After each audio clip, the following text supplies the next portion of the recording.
The country of the bullet train, for example, the country of the TGV, which is the most advanced train system in the world. I'm sure you think also that France is a country which produces 80% of its electricity with huge nuclear power plants.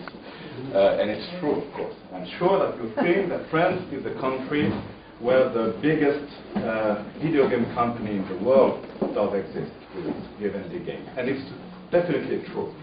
But France is also, and perhaps you don't know that, a country of culture, of tradition, of old architecture, of old and ancient gastronomy.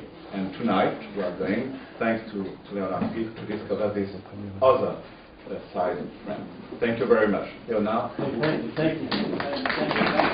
Great pleasure to be here. These are the two books we're working off of. Paris, un voyage dans le temps, it came out last October. This came out as Paris, Promenades dans le Paris disparu, in English, Walks Through Lost Paris. This came out in 2002, this just a few months ago. I lived in Paris for 7 years. I studied mime with Etienne Decroux, that's my real field, I'm in the theater. I had a school here for 18 years. I'm opening a studio in San Francisco next week called the Flying Actor Studio. We teach physical theater. But I have a passion for Paris. I dreamt about Paris when I was a young boy living in Detroit, Michigan. How that happens, I do not know. But when I was 12 years old, I dreamt of sitting in the garret, whatever that meant to me, and having wine and cheese.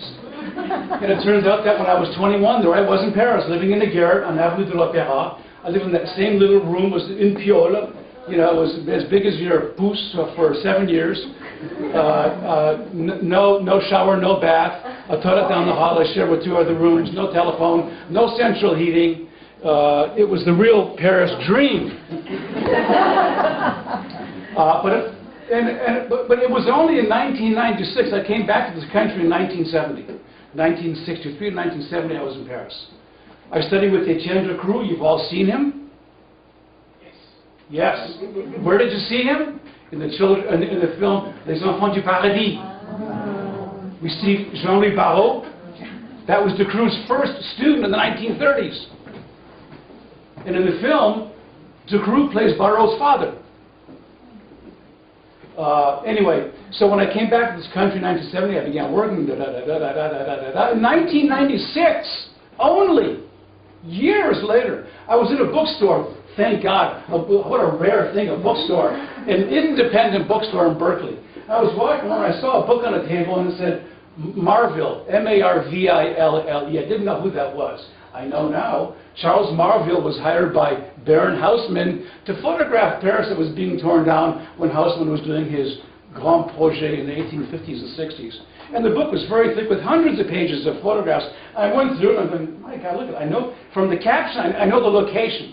But it doesn't look anything like that today. What a surprise.